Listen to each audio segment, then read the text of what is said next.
The replacement truck churned through the mud and slush of a road that had given up pretending it was a road.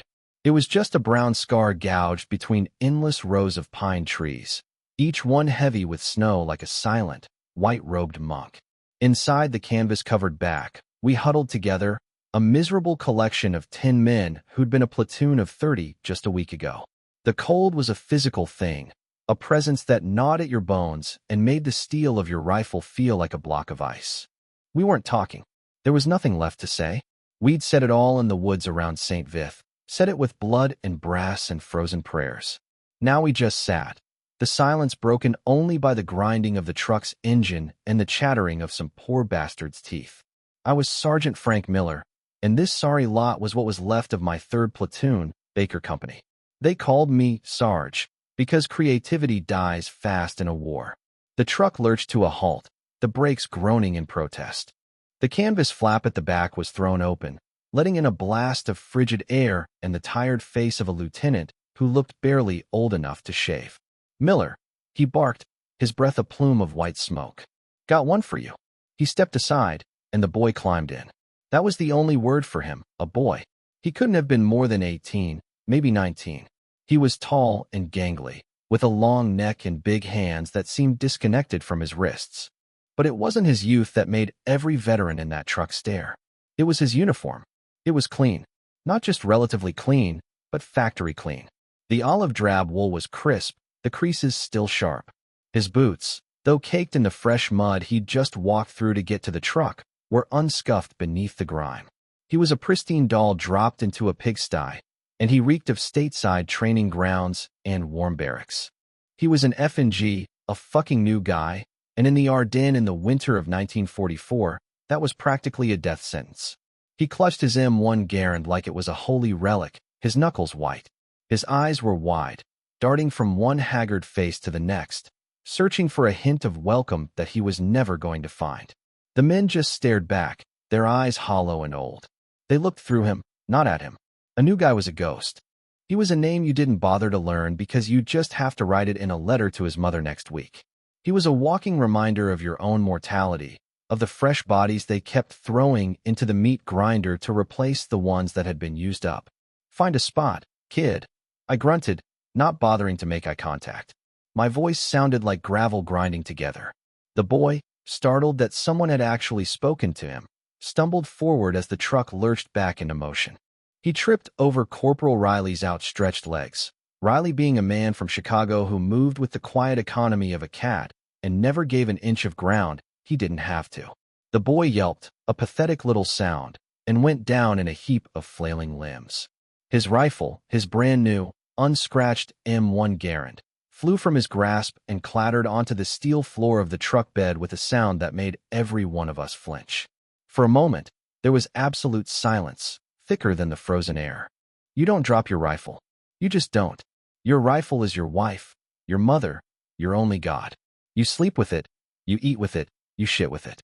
It's the only thing standing between you and a hole in the ground.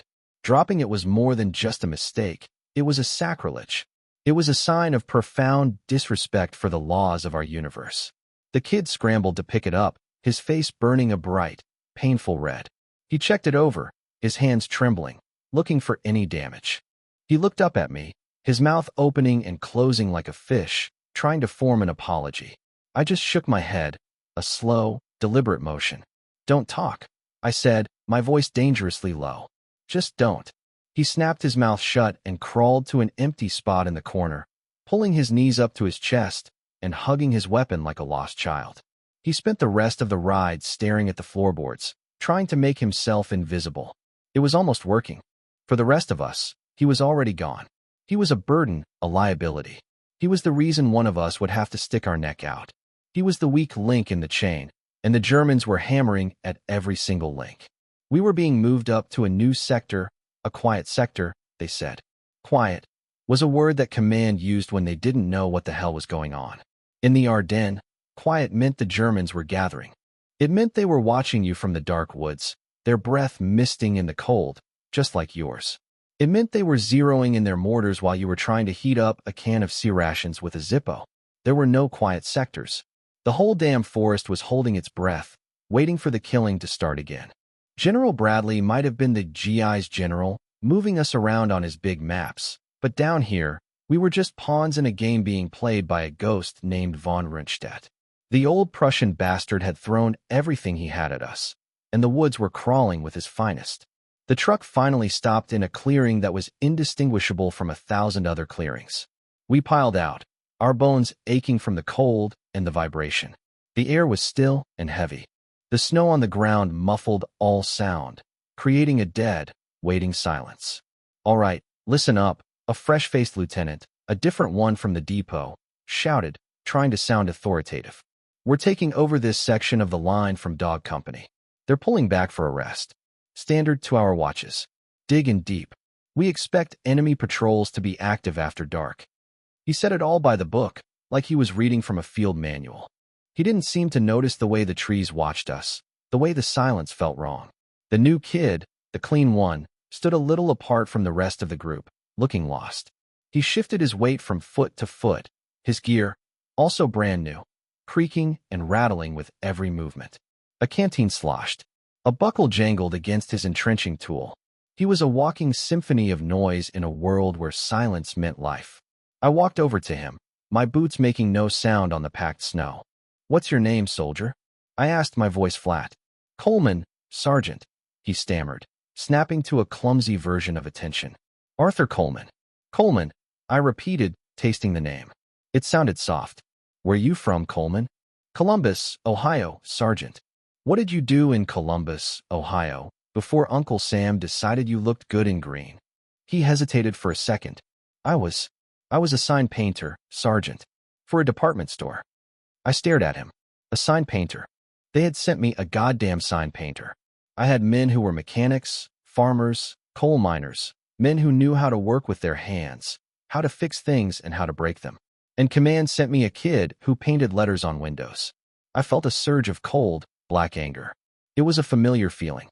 "A sign painter," I said, letting the words hang in the air. "Well, ain't that just dandy? Out here, the only signs you need to read are the ones that tell you a kraut is about to blow your head off. You know how to read those signs, Coleman?" I think so, Sergeant. They taught us in training." "Training?" I scoffed, turning away from him. "Training ain't worth a warm bucket of piss out here."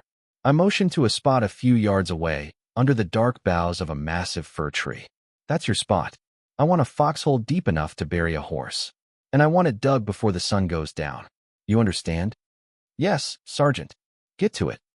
I turned my back on him and started organizing the rest of the men, placing them in a defensive perimeter, checking fields of fire, making sure Riley had the bar set up where it could cover the most likely avenue of approach. Every man knew his job. They moved with a tired, grim efficiency. They were survivors. They knew the rhythms of this life. Move, dig, wait, fight. An hour later, as the light began to fail, turning the snow a pale, bruised purple, I did my rounds. The veterans had dug in, their foxholes deep and well camouflaged with branches and packed snow. They were already hunkered down, invisible, conserving warmth and energy. Then I got to Coleman's spot. He was still digging, or trying to. He'd barely broken through the top layer of frozen soil and tangled roots. The hole was a pathetic, shallow scrape in the earth, not even deep enough to protect him from a stray piece of shrapnel. His new entrenching tool lay beside the hole, the handle snapped. He was on his hands and knees, clawing at the frozen dirt with his bayonet, his breath coming in ragged, steaming gasps. His clean uniform was now streaked with mud and sweat. I stood over him, a dark shadow in the twilight. He didn't notice me at first. He was completely absorbed in his pathetic, useless task. "What in the goddamn hell is this, Coleman?" I asked. The question was quiet, but it cut through the air like a knife. He flinched and scrambled to his feet, shame and fear warring on his face. "The handle, it broke, Sergeant. The ground it's like iron." "The ground is always like iron," I snarled, kicking at the edge of his shallow pit. "You think the kraut mortars care if the ground is hard? You think a 50-kilo shell is going to say, 'Oh, excuse me, Private, I see you're having a tough time digging. I'll just explode somewhere else'?" I stepped closer, invading his space, my voice dropping to a harsh whisper. "Every man here dug his hole. Every man is ready. You are not. You are exposed. You are a target. And when they see you, they see us. Your weakness is our weakness.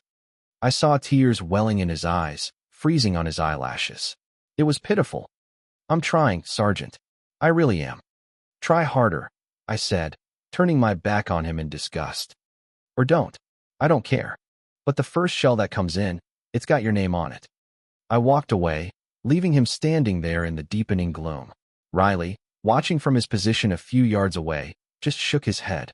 He didn't have to say anything. We both knew. The kid wasn't going to make it. It was just a matter of when. That night, the quiet broke. It started with a single, high-pitched whistle. It's a sound you never forget. It's the sound of death being mailed your way, and you have about 3 seconds to sign for the delivery. Incoming, I screamed, the word torn from my throat as I threw myself into the bottom of my foxhole, curling into a tight ball. The world exploded.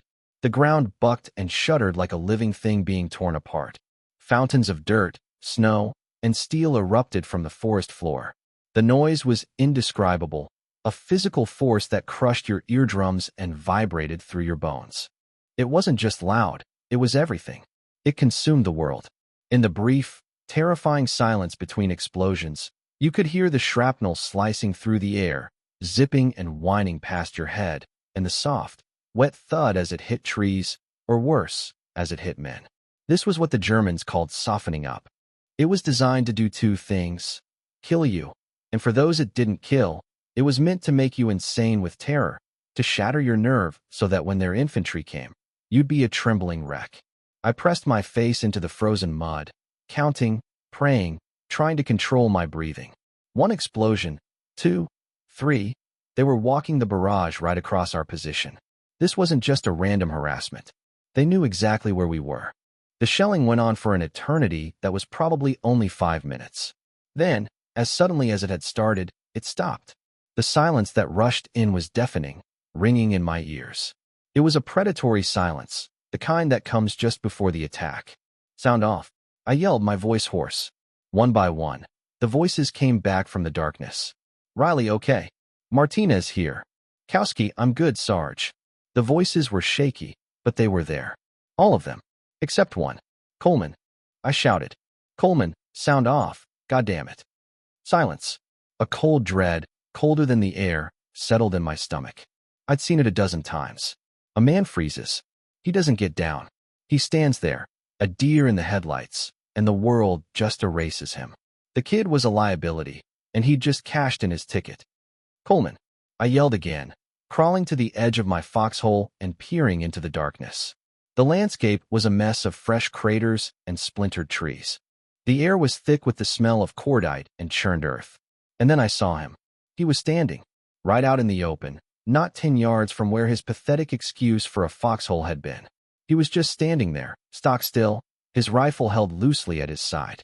He was staring straight ahead, his face a pale, blank mask in the moonlight that filtered through the shattered canopy of trees. He hadn't moved. He hadn't even tried to get down. He had frozen solid, a statue of pure terror. Get down, you stupid son of a bitch. I screamed, the words raw with fury. He didn't react. It was like he couldn't hear me. He was in another world, a world made of noise and fear. And that's when I heard it. The other sound. Not the whine of shells, but the rustle of movement in the undergrowth in front of us. The crack of a twig. They were coming. The German infantry, advancing under the cover of the barrage. A muzzle flash winked in the darkness. A burst of fire from an MP-40 stitched a line across the snow just in front of me. The Krauts were already in the wire. Contact front. Riley screamed from his position, and the heavy, rhythmic thud of his bar opened up, tearing into the woods. The fight was on. Muzzle flashes blossomed all along the tree line. The sharp crack of German Kar 98 KS answered the deeper boom of our Garens. Tracer rounds, red and green, drew deadly lines through the night air. It was chaos. Controlled, practiced chaos for us. But for the boy, for Coleman, it was the end of the world. He was still standing there. A perfect, illuminated target. Coleman, I roared, but my voice was lost in the din. A German machine gun, an MG-42, opened up from the flank. The sound was unmistakable, a hellish, ripping noise like a giant tearing a sheet of canvas. We called it Hitler's buzzsaw, and it fired so fast the individual shots blurred into one continuous, terrifying roar. It was chewing up the trees around Coleman, spitting splinters and bark all over him. Any second, one of those rounds would find him. Damn him. Damn the army for sending him. Damn him for being so useless he couldn't even die right. I didn't think. I just moved. Keeping low, I scrambled out of my foxhole and sprinted, a weaving, desperate run across the 10 yards of open ground. The world seemed to slow down. I could feel the buzzsaw's rounds snapping past my head. I could smell the hot stink of them. I launched myself at Coleman, hitting him with a full-body tackle, my helmet crashing into his side. We went down in a tangled heap, landing hard on the frozen ground. The air was knocked out of my lungs. For a second, all I could see were stars. I pushed myself up, grabbing the front of his jacket, and dragged him, limp and unresisting, towards the nearest crater, the one that used to be his foxhole. We tumbled into the shallow pit, just as another burst from the MG-42 tore up the ground where we had been. I shoved him down, hard, pressing his face into the dirt. "Stay down," I snarled in his ear, my voice shaking with adrenaline and rage. "You move, you even breathe loud, and I will shoot you myself. You understand me?" He didn't answer. He was just trembling, a continuous, violent shudder that shook his whole body. I left him there and crawled back to my position, my heart hammering against my ribs. I had just risked my life and the lives of my men for a worthless, shell-shocked kid who was going to get us all killed. My hatred for him in that moment was a pure, clean thing. It was something I could hold on to in the middle of the chaos. The firefight raged for another 20 minutes. We threw them back. We were good at our jobs. We knew how to hold a line. When the last of the firing died down, the silence returned, deeper and more menacing than before. It was filled with the soft groans of the wounded, both theirs and ours. I found Coleman still curled in a ball in the crater. He was crying. Not loud, just a quiet, choked sobbing that was somehow more pathetic than a scream. I didn't have the energy to be angry anymore. I just felt tired. A deep, soul-crushing weariness. I crouched down beside him. "It's over, kid. For now." He looked up at me, his face smeared with dirt and tears. "I'm sorry, Sergeant. I couldn't move. I heard the whistle and I just froze." "I know," I said, my voice empty of emotion. "Get your rifle. We've got wounded to see to." He nodded dumbly and felt around for his Garand. He picked it up, and that's when I saw it. The entire clip, all 8 rounds, had been fired. I'd heard the telltale ping of an ejected clip during the fight, but I'd been too busy to place it. "You fired your weapon?" I asked, a sliver of surprise cutting through my exhaustion. He looked down at the rifle in his hands as if seeing it for the first time. I think so. I don't remember. I just pointed it at the flashes and pulled the trigger." He had emptied his rifle in a blind panic, spraying bullets into the woods, a danger to everyone, friend and foe alike. He hadn't aimed. He hadn't picked a target. He had just been a terrified kid making noise in the dark. It was worse than useless. It was a liability squared. Later that night, huddled in my foxhole trying to stay warm, I watched him. He had taken a letter out of his pocket, the paper worn and soft from repeated readings. By the faint moonlight, I could see him tracing the words with his finger, his lips moving silently. He was a million miles away, back in Columbus, Ohio, probably on a porch swing with some girl who was telling him to be a hero. He was a child, and this place, this dark, frozen forest, was a place for killers, not for children. He was a burden. He was dead weight. And in my mind, a cold, hard thought began to form. A platoon is only as strong as its weakest man. In a situation like this, you don't carry the dead weight. You cut it loose, before it drags you all down into the grave with it. I didn't know how yet, but I knew I had to get rid of Private Arthur Coleman. It was his life, or ours. And for me, that was no choice at all. The morning after the firefight dawned gray and unforgiving. There was no sun, just a bruised-looking sky that promised more snow. The world was rendered in shades of white, black, and olive drab. The cold had deepened during the night, and a crust of ice had formed over everything, making the ground slick and treacherous. We spent the first hours of light in the grim, methodical business of post-combat housekeeping. We policed our brass, collecting the spent cartridges that littered the snow like metallic seeds. We topped off our clips and bandoliers from the ammo cans, the metallic click-clack of the rounds a strangely comforting sound in the dead silence. We checked for wounded, and by some miracle, we'd only taken 2, both flesh wounds that Doc patched up with his usual grim efficiency. The Germans had not been so lucky. We found 3 of them a few dozen yards into the woods, sprawled in the snow, their bodies already stiffening. They were young, not much older than Coleman, their faces pale and waxy.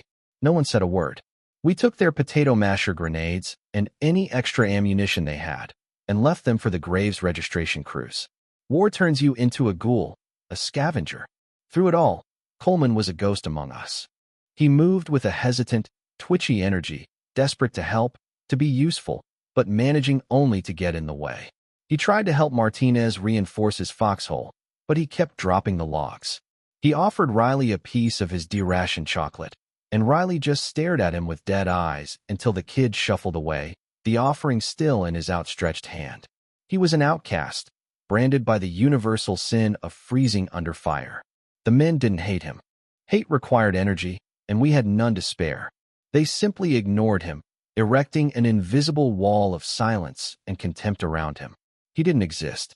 He was a piece of faulty equipment, a weapon that had misfired, and you don't trust a weapon that's failed you once. You get rid of it. I watched him from the relative warmth of my foxhole as I cleaned my rifle, the familiar, methodical movements of the cleaning rod and patches a ritual that calmed my nerves. He was trying to make coffee, fumbling with his canteen cup and a heat tab, his hands shaking so badly in the cold that he could barely light the match. He looked small and pathetic, a lost boy playing at being a soldier. The fury I'd felt the night before had cooled into a hard, cold certainty. He was a danger. Last night, I'd had to save him. Next time, saving him might mean not saving someone else. It might mean not saving Riley, or Martinez, or myself. The math was simple. It was brutal. It was the only math that mattered out here. Around 1000, the lieutenant showed up again.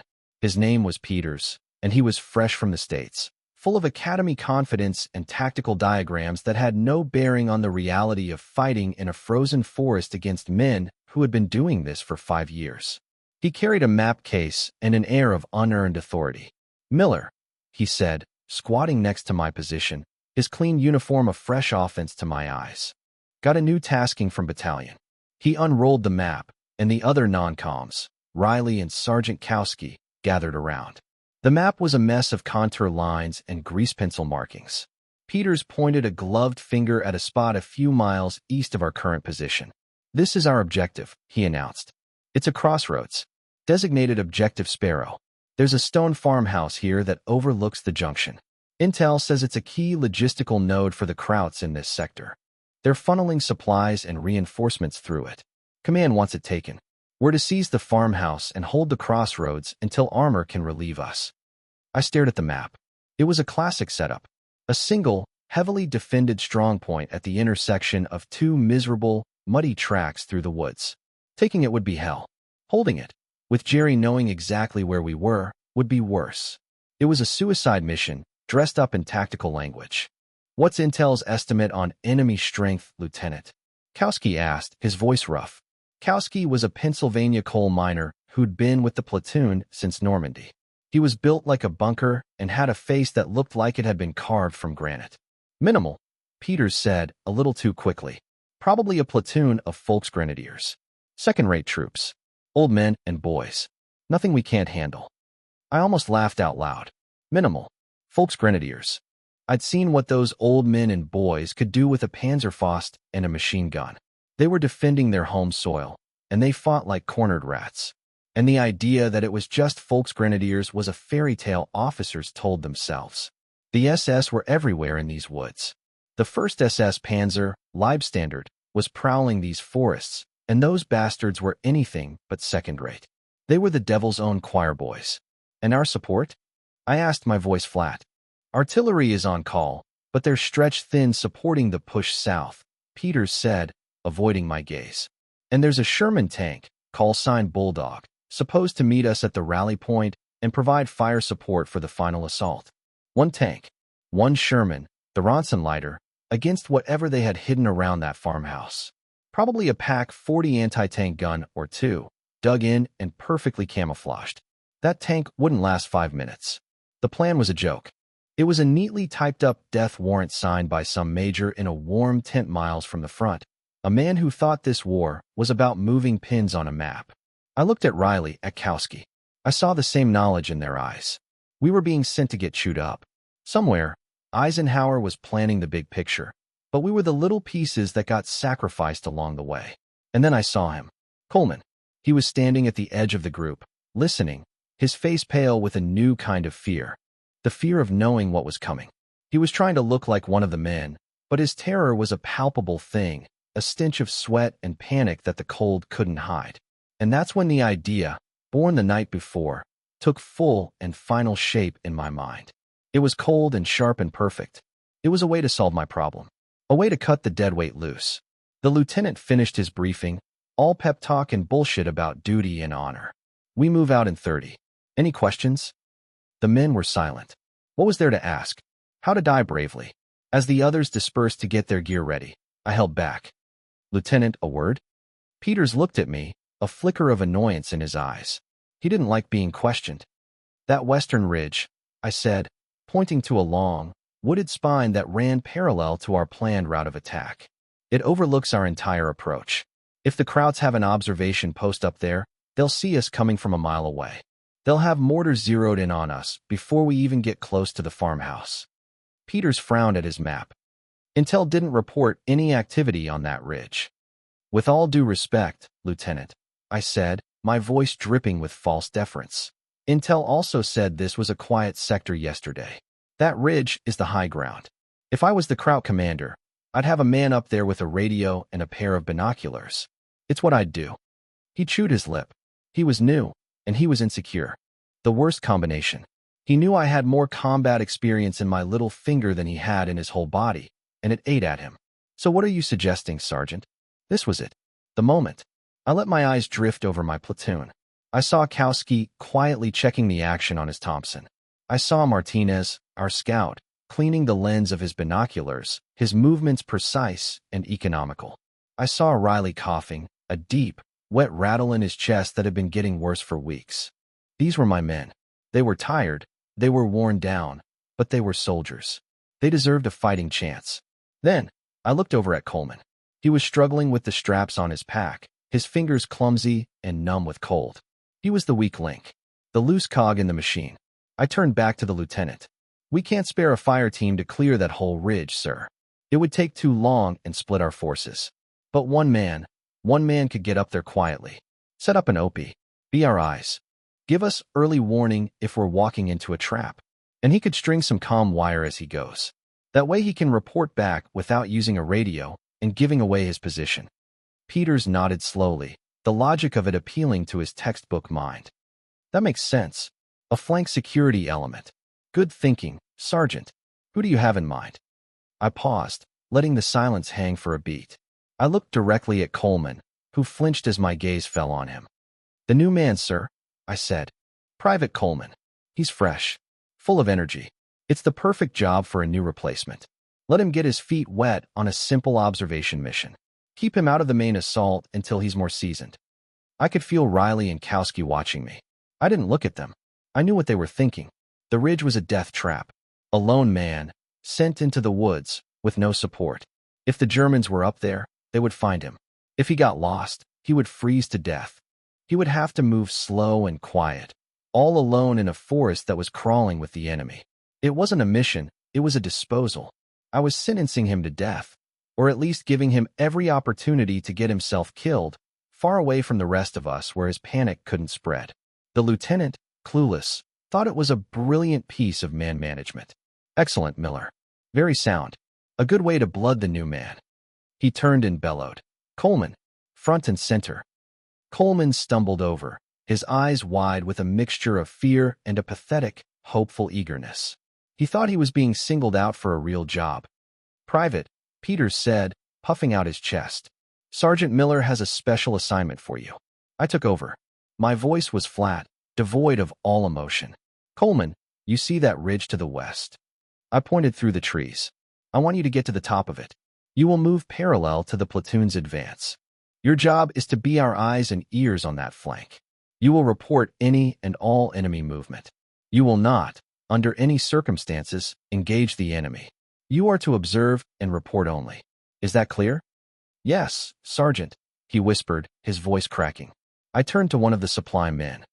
Get him a field phone and a drum of comm wire. And a set of binoculars. The equipment was brought over. The EE-8 field phone was a heavy, clumsy box. The drum of comm wire was awkward and weighed a ton. Strapping it to his pack, on top of all his other gear, made him look like a overloaded pack mule. He looked ridiculous. He looked doomed. I handed him the binoculars. Use these. Don't use your eyes. Stick to the trees. Don't skyline yourself on the crest of the ridge. Move slow. Every 50 yards, you stop, you look, you listen. For 10 minutes. Then you move again. He nodded, his Adam's apple bobbing up and down. His hands were shaking as he took the binoculars. You'll be on your own, I said, driving the point home. No support. You get into trouble, you're on your own. We will be too busy with the main assault to help you. The success of our mission could depend on you not getting seen. Don't let us down. It was a lie, of course. His mission was irrelevant to our success. His mission was to disappear. Kowski walked over and silently handed Coleman 2 extra fragmentation grenades. He didn't say a word, just clapped the kid awkwardly on the shoulder before turning away. It was the closest thing to a benediction the boy was going to get. I did a final check of his gear, pulling his straps tight, my movements rough and impersonal. He smelled of fear. You got your map? Compass? Yes, Sergeant. Good. I stepped back. Now get going. We're moving out in 20. I looked him dead in the eye, and for a second, I think he saw it. He saw that I was sending him away. He saw the cold calculation in my eyes. His face crumpled for a moment, but then he hardened it, setting his jaw. He was terrified, but he was a soldier, and he had his orders. One more thing, I said as he turned to leave. I leaned in close, my voice a low growl for his ears only. Don't call us on that phone unless you see a full-up German panzer division rolling down that hill. You call for any other reason, and I'll personally come up there and break your goddamn neck. You understand? A single tear traced a path through the grime on his cheek. He nodded, unable to speak. Move out, I ordered. He turned and, without a backward glance, started walking towards the ridge. He stumbled once, the heavy drum of wire throwing him off balance, but he recovered and kept going. He moved slowly, awkwardly, alone, pathetic figure against the vast, white wilderness. The dark pines and the swirling mist closed in around him until he was gone. He was just swallowed up by the forest. I stood there for a long moment, watching the spot where he had disappeared. A part of me, a small, long-forgotten part, felt a pang of something that might have been guilt. I had just sent a boy to die. But the larger part of me, the part that had been forged in the crucible of 100 firefights, felt only a grim, cold relief. The burden was gone. The weak link was cut. I turned back to the rest of the platoon, who were watching me, their faces unreadable masks. All right, I said, my voice hard and clear, all business now. Forget him. He's on his own. Let's get ready. We've got a farmhouse to take. I picked up my rifle. It felt solid and dependable in my hands. I thought about the coming fight, about the MG-42S and the mortars and the single Sherman tank that was probably being commanded by another Green Lieutenant. I thought about the odds. They were long. But now, without the kid to worry about, they felt just a little bit better. The war was full of ugly choices. I had just made one. Now I had to live with it. Or, more likely, die with it. But at least the men I cared about, my men, would have a better chance of seeing the next sunrise. And in the Ardennes, in the winter of 1944, that was the only kind of victory that mattered. We gave the kid a 20-minute head start. 20 minutes for him to get lost, get found by a German patrol, or freeze to death.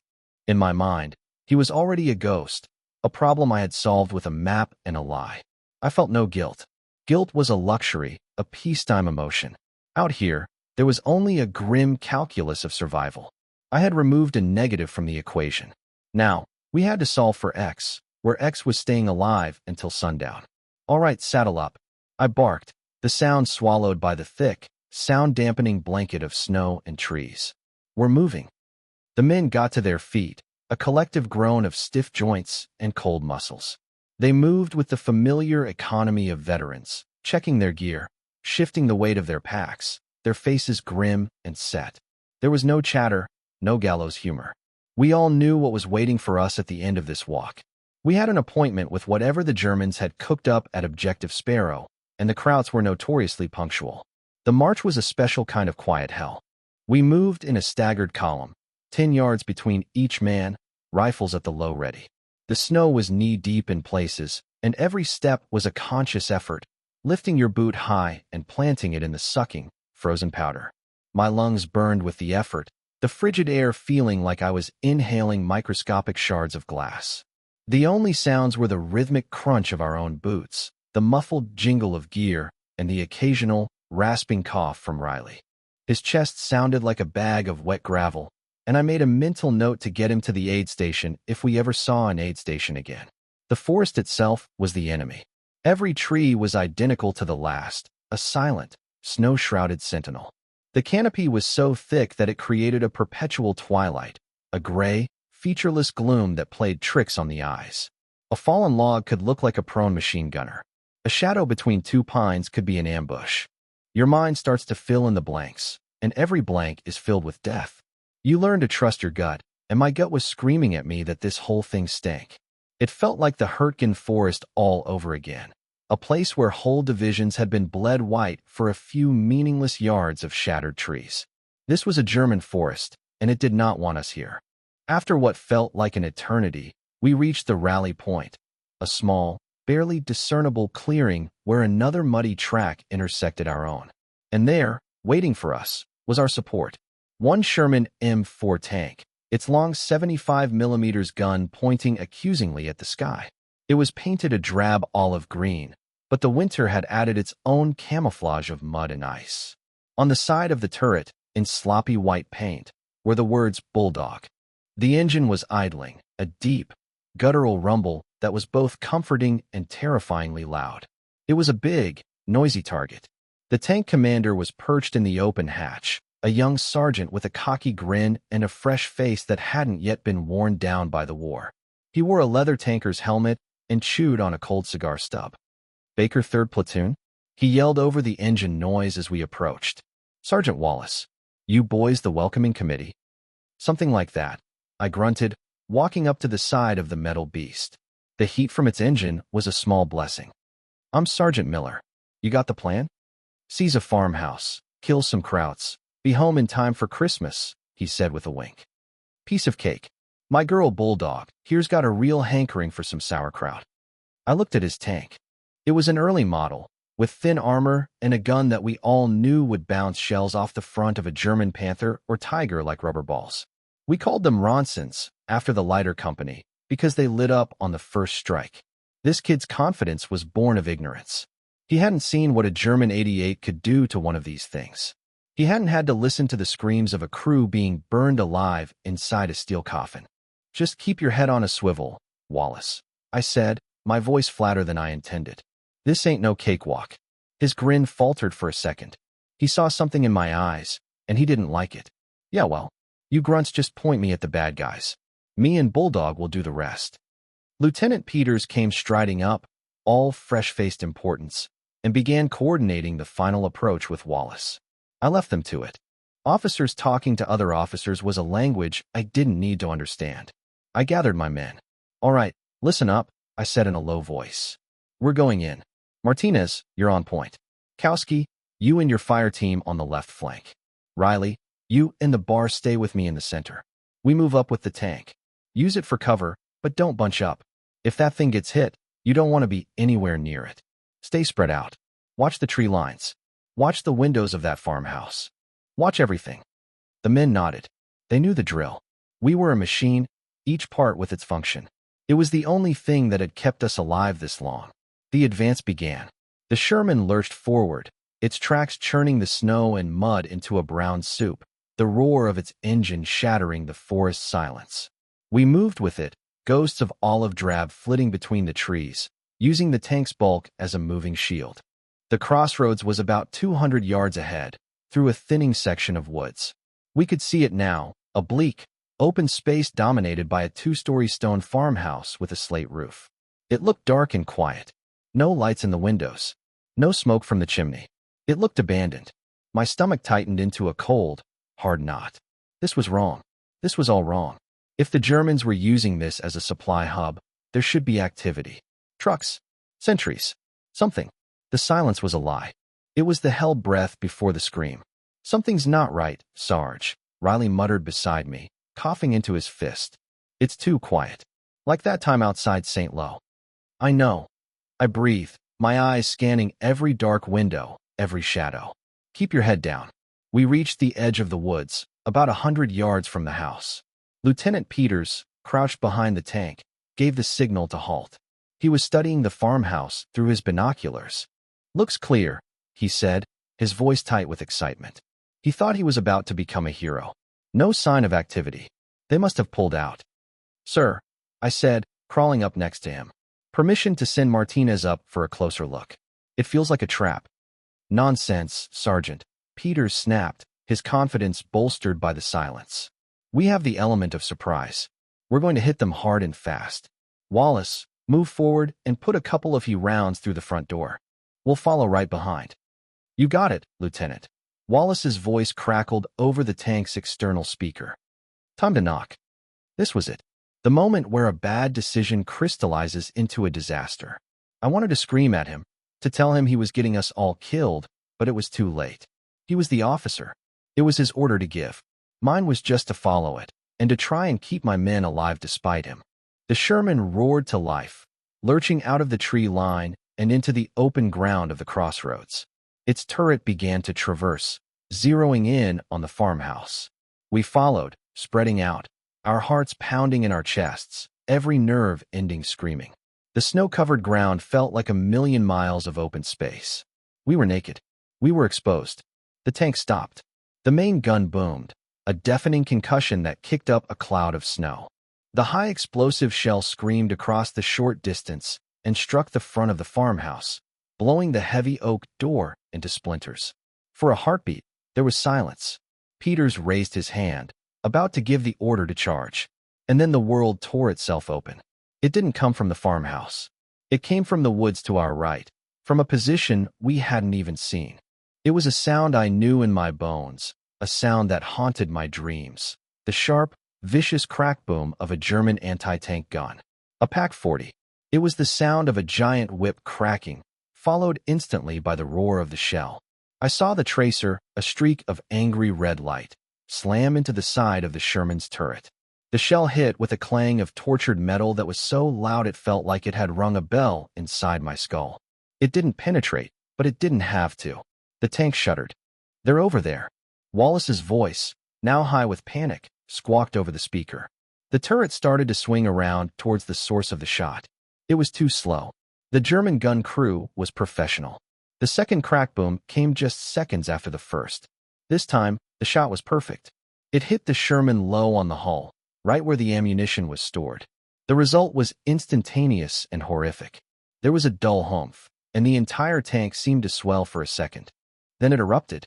A jet of bright orange flame shot 30 feet into the air from the commander's hatch, followed by a plume of thick, greasy black smoke. The turret was blown clean off the chassis, landing in the snow with a heavy, final thud. The explosion's shockwave knocked me flat on my face. The air filled with the stench of burning diesel, cordite, and cooked meat. Wallace and his crew were gone. The Ronson had lived up to its name. Bulldog was dead. Before the shock of the tank's death had even registered, the second part of the trap sprang. From the farmhouse, and from another position in the woods on our left, the machine guns opened up. They weren't just any machine guns. It was the sound of Hitler's buzzsaw, the MG-42. 2 of them.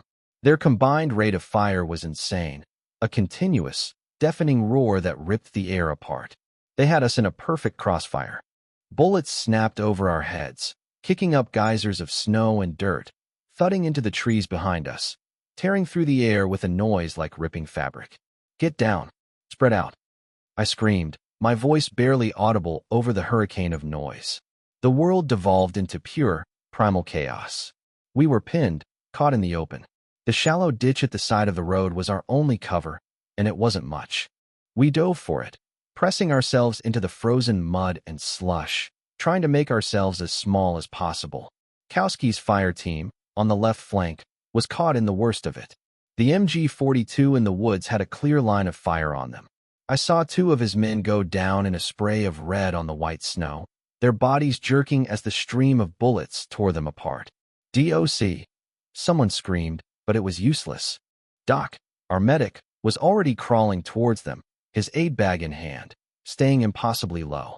The MG-42 in the farmhouse was concentrating on the rest of us, its fire scything back and forth, pinning us behind the burning hulk of the Sherman. The heat from the fire was intense, but it was better than the German bullets. "Riley, get that bar working," I yelled, spitting a mouthful of dirt. Riley was already on it. He crawled to a small rise, slammed the bipod of his Browning automatic rifle into the frozen ground, and began returning fire. The bar's heavy, rhythmic thump-thump-thump was a reassuring sound, a lone note of defiance in the symphony of our destruction. He was firing in short, controlled bursts at the second-floor window of the farmhouse where the German machine gun was nested. Chips of stone flew from the window frame, but the gun kept firing. They were well protected. And then the mortar started. The high, arching whistle, the sound of a train coming for you and you alone. We curled ourselves into tight balls, praying to a God we had long since stopped believing in. The shells walked across the crossroads, explosions of black earth and white snow erupting all around us. Crump, crump, crump-wump. Shrapnel whizzed through the air. I felt a sharp, hot sting in my thigh and looked down to see my trousers torn and a dark stain spreading. It wasn't bad. A flesh wound. I was lucky. Lieutenant Peters was not. He had been trying to get to the platoon's radio, a bulky SCR-300 on his radio man's back, when a mortar round landed almost on top of them. I saw the flash, the eruption of earth. When the smoke cleared, there was just a crater. The lieutenant and his radio man were gone. Vaporized. Just like that. Our radio, our only link to the outside world, was a twisted wreck of metal and wire. We were alone. We were trapped. The command structure was gone. The heavy support was a funeral pyre. Our line of retreat was swept by machine gun fire. This wasn't a battle. It was an execution. Time ceased to have meaning. The next hour was a blur of noise, fear, and desperation. We were trapped in the ditch, a frozen, muddy trench that was rapidly becoming a graveyard. Doc was hit trying to get to Kowski's men, a burst from the MG stitching him across the chest. He went down without a sound. Martinez, our best scout, tried to low-crawl back towards the woods to find a flanking route. He made it 10 yards before a German sniper, hidden somewhere we couldn't see, put a single, clean round through his helmet. The losses were catastrophic. We were being systematically dismantled. My platoon was bleeding out into the snow, and there was nothing I could do about it. My mind raced, searching for an option, a plan, any way out of this hell. There was none. The German position was too strong, too well prepared. They had lured us into a perfect killing ground. I looked at the faces of the survivors huddled in the ditch around me. Kowski, his face a mask of grim fury. Riley, still firing the bar, his coughs now racking his whole body between bursts. A handful of others, their eyes wide with the 1,000-yard stare of men who knew they were about to die. We were down to less than half a platoon. Ammunition was getting low. The bar was almost out of magazines. The German fire was slackening, becoming more deliberate. They knew they had us. They were just taking their time, letting us freeze and bleed, waiting for our will to break before they sent in their infantry to finish the job. I risked a look over the edge of the ditch. The burning Sherman cast a flickering, hellish light over the scene. The snow was pockmarked with craters and littered with the bodies of my men. The farmhouse stood silent and dark, a stone tomb waiting to receive us. The quiet was worse than the noise. It was a calculating, patient quiet. I slid back down, the icy water in the ditch seeping into my clothes, chilling me to the bone. I checked the clip in my Garand. 4 rounds left. I looked at Riley. He held up 2 fingers. 2 magazines left for the bar. Kowski had a handful of rounds for his Thompson. It was over. We all knew it. My thoughts were a bitter, black sludge. I thought of Peters and his idiotic, textbook confidence. I thought of the major who had signed the order, safe and warm miles away. I thought of the men who had died, their faces flashing before my eyes.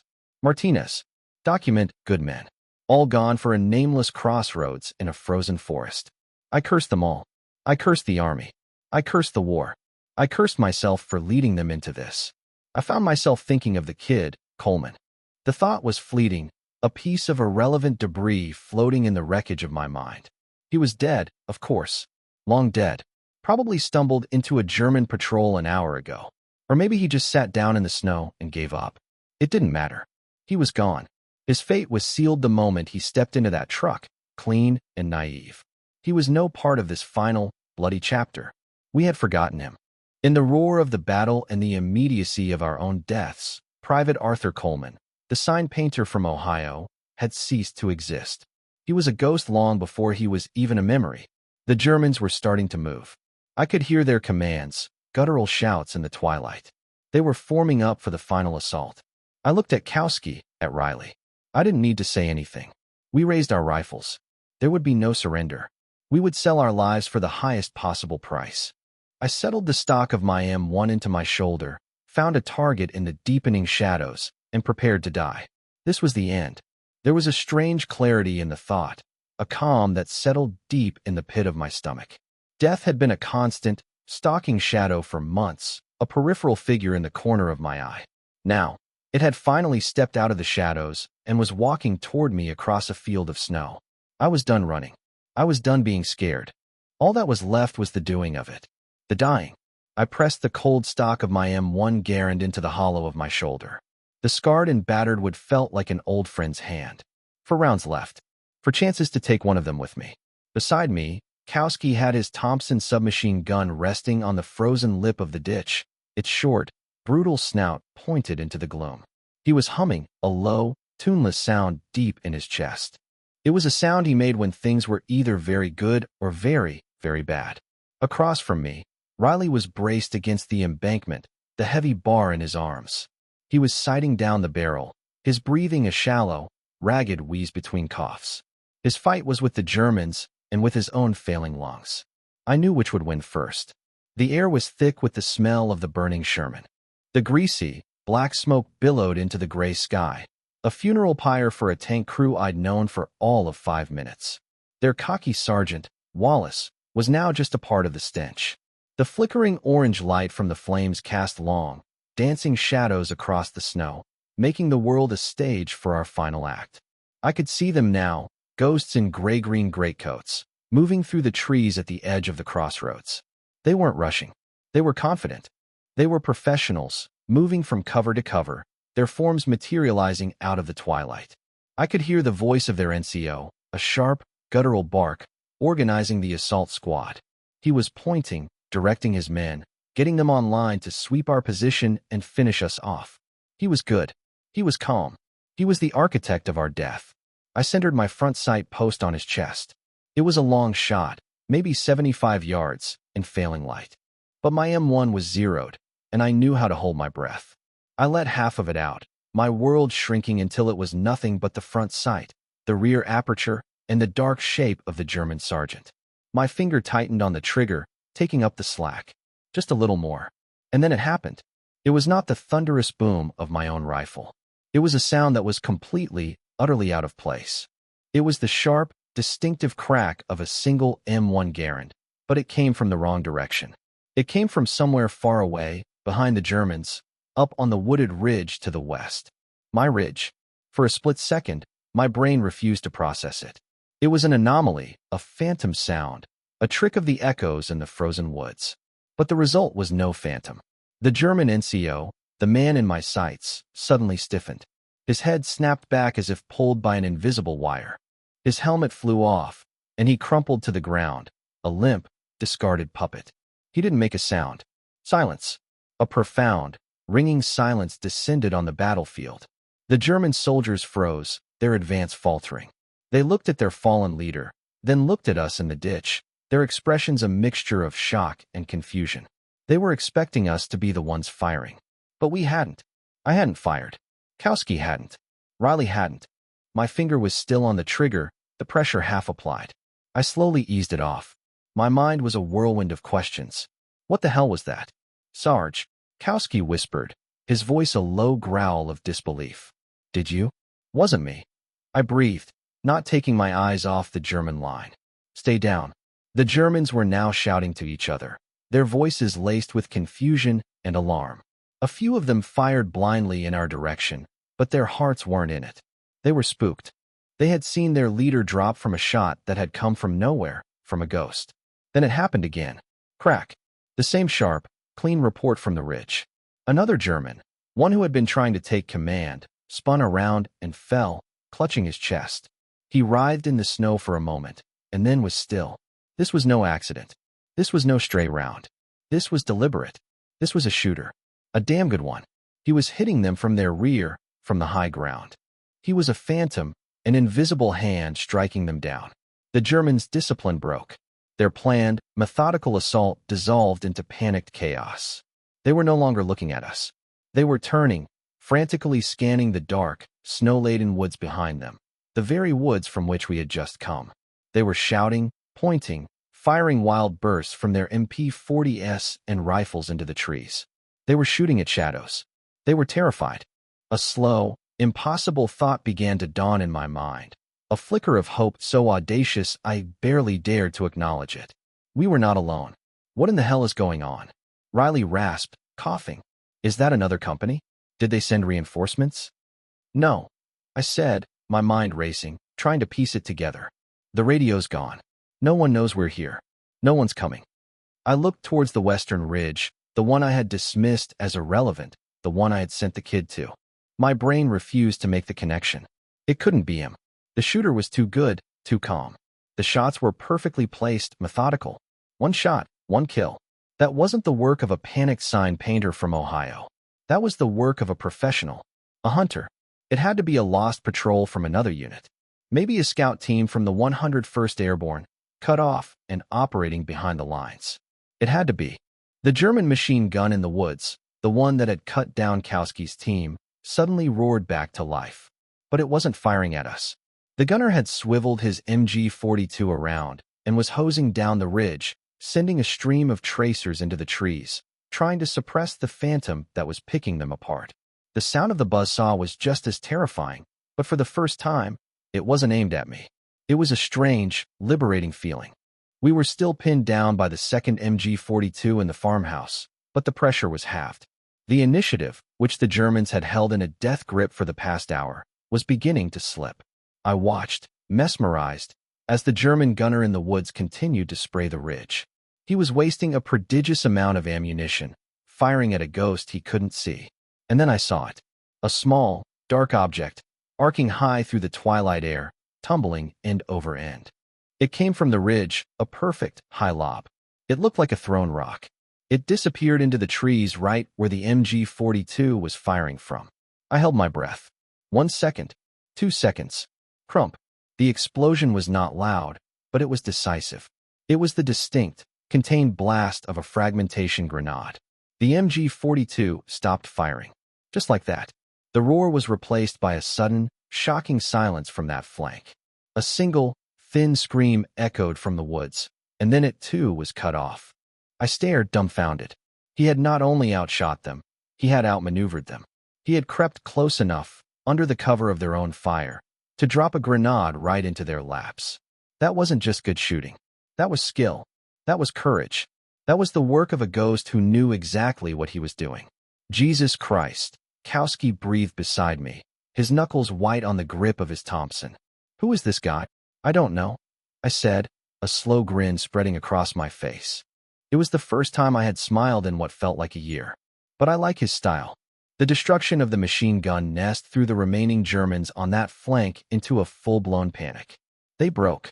2 of them simply stood up and started running, not back towards their own lines, but away, deeper into the forest, anywhere to get away from the unseen death on the ridge. They didn't get far. Crack. One went down. Then, the familiar, satisfying ping of an ejected M1 clip echoed faintly from the ridge, a sound that was music to my ears. It was followed a few seconds later by another crack. The second runner fell. 8 shots. At least 4 confirmed kills, maybe more. And an entire machine gun nest silenced. By one man. Now, only the farmhouse remained a serious threat. The MG-42 on the second floor was still firing, but sporadically now. The gunner was nervous. He couldn't see his target, and his entire flank support had just been dismantled before his eyes. The chaos in the German rear was now total. I could see an officer, probably the platoon commander, trying to restore order. He was running from one group of huddled, frightened soldiers to another, yelling, slapping one of them on the helmet. He was trying to get them to turn their attention back to us, to finish the job. And then the ghost played his masterstroke. Near the back of the farmhouse, half hidden by a snow-covered woodpile, was an Opel Blitz truck. It was their transport, their supply vehicle. It probably had their extra ammo, mortars, and fuel inside. Throughout the fight, it had sat there, ignored. A single tracer round, a glowing green spark, floated out of the darkness of the ridge. It seemed to move in slow motion. It was a beautiful, terrible thing. It sailed in a perfect arc and disappeared into the back of the canvas-covered truck. For a second, nothing happened. I thought he'd missed. Then, a tiny orange flame licked up the side of the canvas. 2 German soldiers near the truck saw it and started shouting, running towards it with snow on their shovels, trying to beat it out. They were too late. The fire found a leaking fuel can. There was a sudden whoosh as gasoline ignited, and the whole back of the truck was engulfed in a ball of orange fire. The 2 soldiers were thrown back, their greatcoats smoking. The real show was just beginning. The fire reached the ammunition.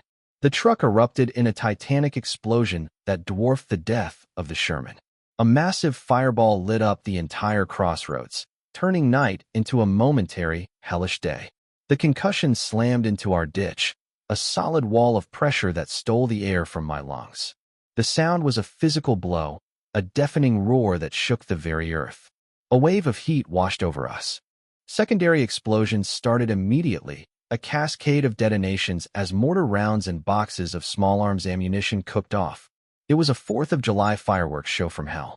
The farmhouse, which had seemed so formidable, was now peppered with shrapnel from the exploding truck. The slate roof was shattered. The windows blew out. The MG-42 on the second floor fell silent, not from a direct hit, but because the gunner had undoubtedly abandoned his post to save his own skin or been killed by the blast. The German officer who had been trying to rally his men was gone. The handful of soldiers who had been with him were either dead or had vanished. The entire German position, so carefully prepared, so deadly, had been shattered from the inside out. By a ghost. A phantom with a rifle, a few grenades, and an impossible amount of skill and luck. For the first time since we'd walked into the clearing, I felt a surge of adrenaline that wasn't born of fear, but of pure, savage hope. We had a chance. The ghost had given us a chance. All right, I snarled, my voice a raw croak. I pushed myself up, peering over the edge of the ditch. The scene was one of utter devastation and confusion. The Germans were broken. They were a scattered, terrified rabble, caught between the smoking ruins of their own position and us. Their backs were to us. This is it. This is our chance. Kowski looked at me, his eyes gleaming in the firelight. What's the plan, Sarge? The plan is we give them hell, I said. On my mark, we give them every last round we've got. Everything. We hit them now, while they're still looking over their shoulders. I looked at Riley. You got the breath for one more magazine, big guy? Riley gave me a grim, bloody-toothed smile as he coughed. He slammed his last magazine into the bar. For you, Sarge? I got the breath for a goddamn opera. I took a deep breath, the air tasting of smoke and victory. I didn't know who our savior was. I didn't know if he was alive or dead, but he had done his part. Now it was time to do ours. On my mark, I yelled, my voice ringing out across the shattered crossroads, a challenge to the stunned enemy. I raised my rifle, settling it back into my shoulder. The 4 rounds I had left felt like a king's ransom. I picked out a gray-green uniform, a German soldier trying to crawl away from the fire. I looked at the faces of my surviving men. They were bloody, they were frozen, they were exhausted. But their eyes were alive again. The 1,000-yard stare was gone, replaced by the hard, sharp glint of the hunter. The ghost on the ridge had given us more than just a tactical advantage. He had given us back our will to fight. He had reminded us that even in the deepest, darkest hell, a single man could still make a goddamn difference. Now, I roared, and the world exploded in sound once more. But this time it was our sound. It was the sound of the hunted turning on the hunter. It was the sound of the dead coming back to life. It was the sound of payback. The command, now, was a primal roar ripped from the deepest part of my gut. It was not a tactical order. It was the unleashing of every ounce of rage, grief, and desperation that had been compressed inside me for the past hour. It was the howl of an animal that had been cornered and was now lunging for its tormentor's throat. And my men, what was left of them, answered. The world, which had been momentarily stunned into silence by the truck's cataclysmic explosion, erupted once more. But this was our noise. This was our symphony. Riley's bar opened up, the heavy, deliberate thump-thump-thump of the 30-06 rounds a bass drum of retribution. He wasn't firing wildly. He was the artist of the counterattack, his bursts short, controlled, and brutally effective, scything through the disorganized knots of German soldiers who were silhouetted against the flames of their own burning supplies. They were caught completely by surprise, their backs to us, their attention still fixed on the phantom that had just disemboweled them from the ridge. They spun around, their faces masks of disbelief and terror in the flickering firelight, just in time to be cut down. Kowski, to my left, was on his feet, moving in a low crouch. He was no longer a soldier in a defensive ditch. He was a street fighter, a brawler, and his Thompson was his weapon of choice. The submachine gun chattered, a vicious, high-speed ripping sound, spitting 45 caliber slugs that tore through the Germans at close range. He moved with a frightening purpose, a short, stocky angel of death in a dirty uniform, clearing our immediate front of any threat. And me, I had 4 rounds. I made them count. My first shot took a German who was trying to bring his own machine pistol to bear. He went down. My second caught one who was trying to crawl into the darkness. He stopped crawling. Each shot was a punctuation mark at the end of a German sentence. I fired with a cold, detached precision, the world narrowing to my sights, the target, and the squeeze of the trigger. When the 4th round left the barrel, my rifle ejected its clip with a loud, ringing ping, the sound of finality. The initial fusillade lasted no more than 30 seconds, but it was decisive. We had caught them in the open, shocked and broken. We had reversed the ambush. The hunters had become the hunted. Their brief, panicked return fire was wild and inaccurate, the desperate shots of men who knew they were already dead. Move up, I bellowed, dropping the empty rifle and pulling my Colt 45 from its holster. It felt small and inadequate after the Garand, but it was better than a bare fist. Kowski left, Riley covering fire. We surged out of the ditch, a pathetic remnant of a platoon, 3 exhausted, wounded men, but in that moment, we were an army. We moved past the burning hulk of the Sherman, the heat a scorching blast on the side of my face. The ground was littered with the bodies of the Germans we had just cut down. Dark shapes sprawled on the blood-spattered snow. Riley laid down a final, sweeping burst from the bar, forcing the few remaining Germans to keep their heads down. Then he hefted the weapon and followed us, coughing and wheezing with the effort. Kowski was already at the farmhouse, kicking in the remains of the shattered doorframe, his Thompson held at the ready. Clearing, he yelled, and disappeared into the darkness of the house. I followed him in, the smell of cordite, dust, and old stone filling my nostrils. The inside was a wreck. The explosions had shattered what little furniture there was. An overturned table, papers scattered across the floor, a tin cup lying on its side. It was a scene of hasty departure. I moved to the right, my pistol sweeping the corners, my back against the cold stone wall. Upstairs, Kowski's voice echoed from a stairwell. I covered him as he took the stairs 2 at a time. I heard his heavy boots on the floorboards above, then a single, sharp burst from his Thompson. A moment later, his voice came down, strained but clear. Clear. I let out a breath I didn't realize I'd been holding. I holstered my pistol and leaned against the wall, my wounded leg suddenly screaming in protest. The adrenaline was starting to fade, and the pain was washing in to take its place, a hot, throbbing tide. The fight was over. We had won. It felt less like a victory and more like a stay of execution. Riley stumbled in and slumped down against the wall opposite me, his bar clattering to the floor. He was gasping for air, his face a sickly, pale gray in the dim light. Each breath was a struggle, a wet, rattling sound that was more terrifying than the German machine guns had been. Riley, I said, my voice hoarse. You all right? He gave a weak thumbs up, unable to speak, and fumbled in his pocket for a cigarette. His hands were shaking so badly he couldn't get it to his lips. I walked over, took the cigarette from him, and lit it with my Zippo. He took a long, shuddering drag, the smoke mixing with the steam of his breath in the cold air. Kowski came back down the stairs, his face grim. Found the MG nest up there. 2 of them, both dead. Looks like the truck explosion got him. He walked over to the shattered window and peered out. The rest of them are gone. The ones that could still run, anyway. They bugged out. It's over, Sarge. It was over. I looked around the ruined farmhouse, at my 2 remaining NCOs. The 3 of us. 3 men out of a platoon. We had taken Objective Sparrow. The cost had been almost everything. I thought of Martinez, of Doc, of Lieutenant Peters. Their faces were ghosts in the shadows of the room. Their war was finished. Ours somehow was not. Check the rest of the ground floor. I ordered, my voice sounding distant to my own ears. Look for anything useful. Food, water, maps, ammo, prisoners. Kowski nodded and disappeared into a back room. I could hear him kicking through debris. The silence descended again, broken only by the crackling of the fires outside and Riley's labored breathing. Who was he? The question hammered at my mind, pushing aside the grief and the pain. Who was the ghost on the ridge? He had saved us. It was that simple. Without him, our bodies would be cooling in that ditch right now.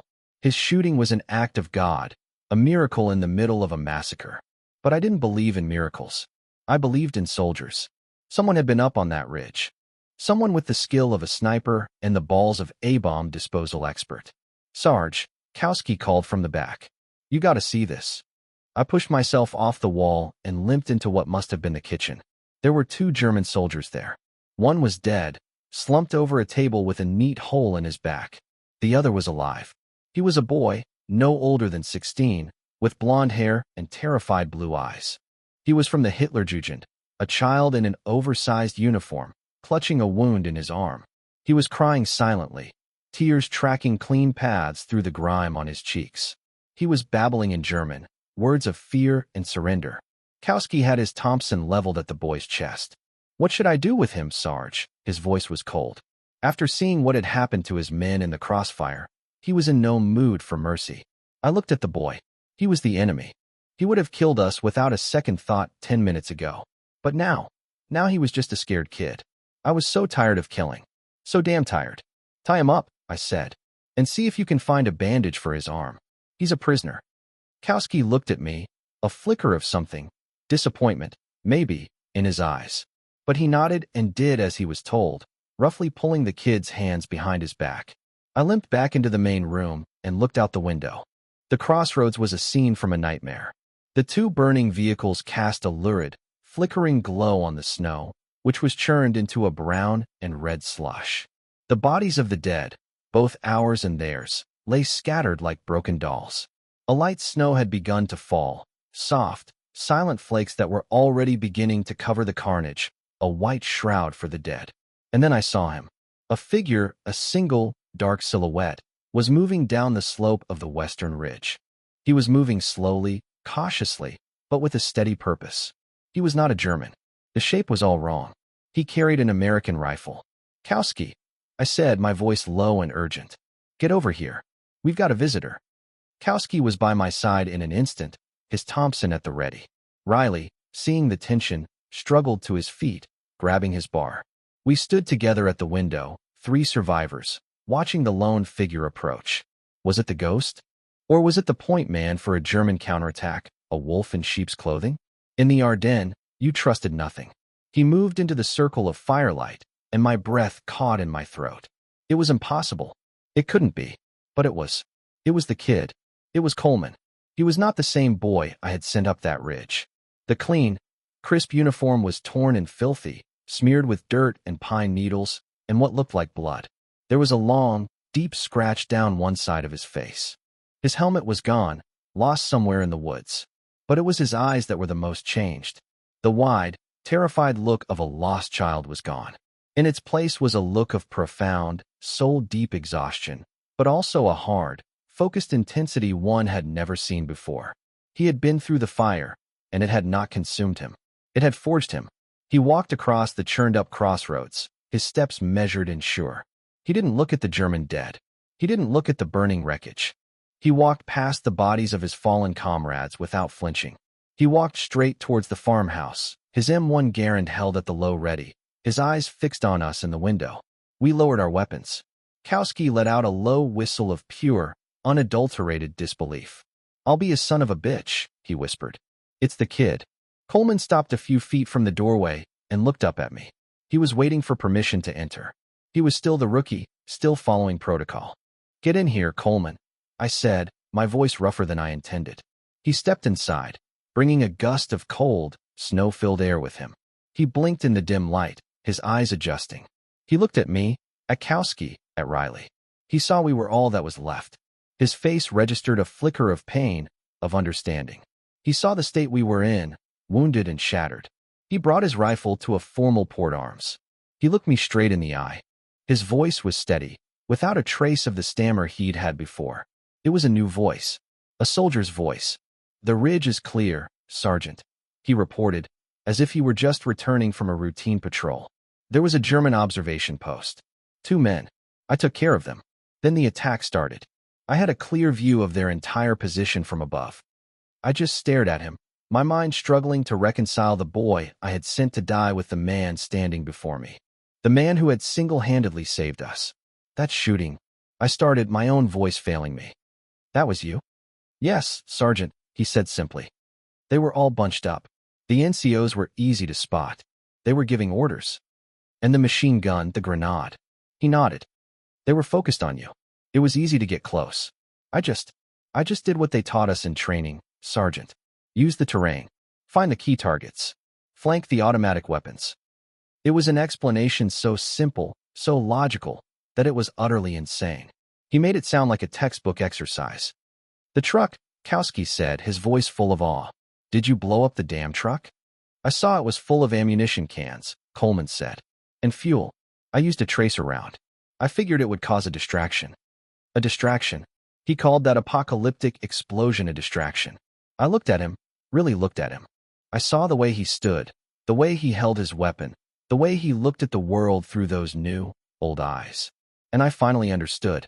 I hadn't sent a sign painter up that hill. I had misread the sign. His stateside file said he was a sign painter for a department store. That was his job. But that wasn't what he was. A sign painter needs an incredibly steady hand. He needs a perfect understanding of distance, of perspective, of composition. He needs to know how to draw the eye to the most important element. He needs patience. He hadn't seen a chaotic battlefield. He had seen a composition, a deadly painting. He had seen the German NCO as the focal point, the machine gun nests as ugly, unbalanced elements that needed to be erased. And he had seen the supply truck as a big, ugly splash of color just waiting for the right brushstroke to make it explode and change the entire picture. He had used the skills he already had, the quiet, meticulous skills of an artist, and applied them to the brutal art of war. "You didn't call," I said, the words coming out as a flat statement. It was the last piece of the puzzle. "I told you not to call unless you saw a panzer division." A flicker of the old Coleman appeared in his eyes, a hint of uncertainty. "Yes, Sergeant. I didn't see a panzer division, so I handled it myself." He had followed my stupid, spiteful, throwaway order to the letter. And in doing so, he had been forced to become the soldier I never thought he could be. He had faced his fear alone on that ridge, with no one to help him, and he had won. I stood there, in the ruins of the farmhouse, surrounded by the ghosts of my dead men. I looked at this boy, this child who had become a man in the space of a single afternoon. He had saved us all. He had done the impossible. He stood before me, awaiting judgment, awaiting the chewing out I was famous for. I had nothing to say. Words were useless. They were cheap. What he had done was beyond words. I looked him up and down, from his muddy boots to his blood-streaked face. I saw the exhaustion etched into every line of his body.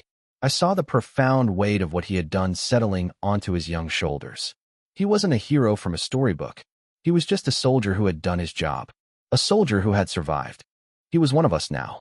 I didn't smile. I didn't offer a word of praise. I just looked him straight in the eye, and I gave him a single, short, sharp nod. It was all I had. But in our world, it was everything. It was respect. It was acknowledgement. It was acceptance.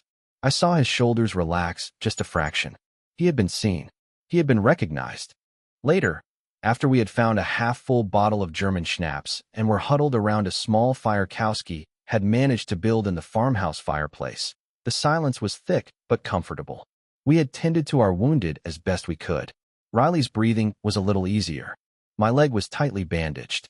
The German prisoner was quiet in the corner. We were alive. I took a swig from the bottle of schnapps, the harsh liquor burning a welcome path down my throat.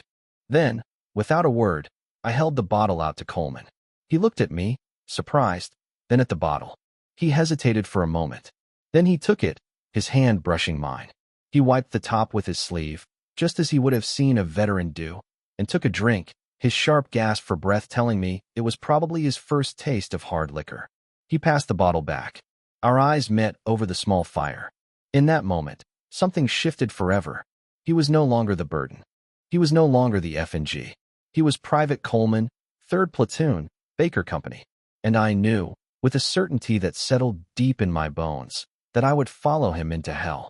We were, after all, already there. And in hell, you learn to appreciate the company of a good sign painter.